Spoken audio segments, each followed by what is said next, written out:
Friends, ఇప్పుడే అందిన వార్త.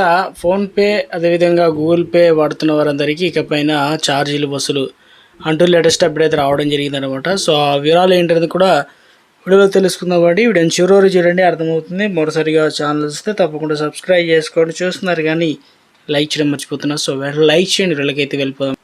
మనం నిత్య జీవితంలో లేచినప్పటి నుంచి ప్రతి ఒక్క ట్రాన్సాక్షన్ కావచ్చు, ఇక ప్రతి చిన్న పనికి కూడా మనకు క్యాష్ కంటే ఇక ఆన్లైన్ యూపీఐ లావాదేవీలపైన అదేవిధంగా ఆధారపడుతుంటాం కదా.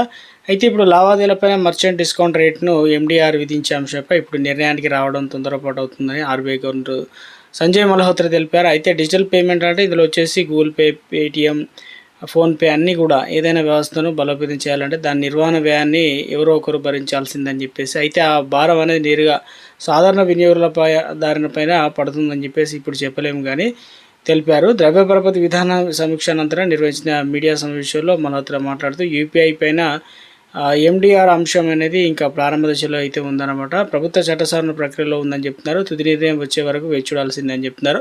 వ్యవస్థ నిర్వహణ ఖర్చు తప్పదు. ఇక ఆ ఖర్చును ఎవరో ఒకరు చెల్లించాల్సి అయితే ఉంది. కానీ అది సాధారణ వినియోగదారుడు చెల్లిస్తాడని చెప్పలేము. పరోక్షంగా ఆర్థిక వ్యవస్థలో ఆ వ్యయం భరించే అవకాశం అయితే ఉంటుంది. అంటే ఇప్పుడు నార్మల్గా ఫోన్పే, గూగుల్ పే ఎవరైనా పంపినా కూడా అలాంటి వారికి ఏం లేదు అని చెప్తున్నారు. కానీ సో ఇక ఇందులో వచ్చేసి కట్ కావని చెప్తున్నారు. ఇక ఇటీవల పార్లమెంట్ ప్రవేశపెట్టిన పేమెంట్ అండ్ సెటిల్మెంట్ సిస్టమ్ చట్టసవరణ బిల్లు యూపీఐ, రూపే వంటి డిజిటల్ చెల్లింపు భవిష్యత్తులో ఎండిఆర్ విధించే అంటే మర్చెంట్ అకౌంట్ కలిగిన వారికి కట్ అవుతాయని చెప్తున్నారనమాట. అయితే కేంద్ర ప్రభుత్వం ప్రతిపాదించిన ప్రస్తుతం ఉన్నటువంటి చట్టం ప్రకారం నోటిఫై చేసిన డిజిటల్ చెల్లింపుల విధానంపై బ్యాంకులు చెల్లింపుల సేవల సంస్థలు ఎండిఆర్ వసూలు చేయలేవు. కాబట్టి ప్రతిపాదిక సవరణ అమల్లోకి వస్తే ఏ చెల్లింపుల విధానాలకు ఛార్జీలు ఉండాలి, వేటికి మినహాయింపులు ఇవ్వాలనే విషయాన్ని ప్రభుత్వ నోటిఫికేషన్ ద్వారా నిర్ణయించే అవకాశం అయితే ఉంటుంది. కాబట్టి రోజువారీ వినియోగదారులు ఆందోళన చెందాల్సిన అవసరం లేదు. ఎందుకంటే చిన్న వస్తువుల నుంచి పెద్ద వస్తువు వరకు యూపీఐ పేమెంట్స్ ఏదైతే చేస్తుంటా ఫోన్పే, గూగుల్ పే అటువంటి వారు పెద్దగా కంగారు పడిన అవసరం లేదని చెప్తున్నారు. కానీ కేంద్ర ప్రభుత్వ వర్గాలు ఇప్పటికే స్పష్టం చేసి 2000 పైబడిన వ్యాపార చెల్లింపులపైన మాత్రమే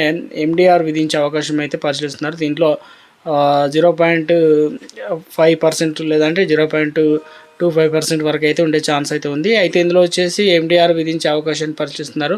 పాలు, కూరగాయలు, కిరాణా వంటి చిన్న మొత్తాలు యూపీఐ చెల్లింపులు యథావిధిగా ఉచితంగానే కొనసాగుతాయని చెప్తున్నారు. ప్రస్తుతం క్రెడిట్ కార్డు, డెబిట్ కార్డు లావాదేవీలపైన ఎండిఆర్ అమల్లో ఉన్నప్పటికీ చాలా సందర్భంలో వ్యయాన్ని వ్యాపారులు భరిస్తున్నారు. కాబట్టి యూపీఐ విషయంలో కూడా తుది నిర్ణయం ఎలా ఉండాలో దానిపైన ప్రభుత్వం ఇంకా నిర్ణయం తీసుకోలేదన్నమాట. సో కొత్త ఛార్జీలు అనేది త్వరలోనే వినియోగదారులు కూడా భరించాల్సి అయితే వస్తుందన్నమాట. ఇవన్నీ కూడా చట్టసభల్లో అమలు అయితే చేయబోతున్నారు. ఇక మొత్తం మీద అయితే త్వరలోనే ఇవన్నీ కూడా ఇంప్లిమెంటేషన్ కాబోతున్నాయి అన్నమాట.